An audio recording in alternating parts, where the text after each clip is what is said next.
आपकी विश्व समाचार अपडेट में आपका स्वागत है।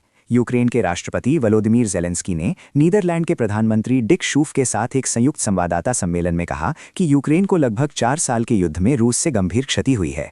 उन्होंने स्वीकार किया कि कुछ यूरोपीय देशों से समर्थन में कमी आई है और जोर दिया कि कीव को समर्थन देने के लिए जमे हुए रूसी परिसंपत्तियों का उपयोग करने के अलावा कोई विकल्प नहीं है। ज़ेलेंस्की ने कहा कि यूक्रेन अपनी तत्काल वित्तीय जरूरतों को पूरा करने के लिए यूरोपीय संघ में जमे हुए 210 अरब यूरो के रूसी परिसंपत्तियों का उपयोग करना चाहता है। उनके अनुमान के अनुसार यूक्रेन को कुल नुकसान 600 अरब यूरो से भी अधिक है, जो जमे हुए परिसंपत्तियों की राशि का 3 गुना है। उन्होंने ये भी कहा कि इन पैसों का उपयोग हथियारों की खरीद सहित कीव के तत्काल खर्चों के लिए किया जाना चाहिए।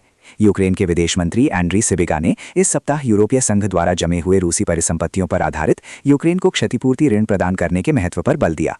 उन्होंने इसके लिए कम से कम 5 कारण बताए।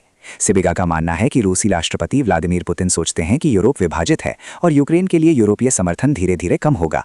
ये कदम पुतिन की गणनाओं को तोड़ देगा। ये निर्णय यूरोप की संप्रभुता और एकता को मजबूत करेगा, यूक्रेन को दीर्घकालिक समर्थन सुनिश्चित करेगा और उसके लोगों का मनोबल बढ़ाएगा। ये न्याय का भी मामला है, क्योंकि रूस को युद्ध से हुए नुकसान की भरपाई करनी चाहिए।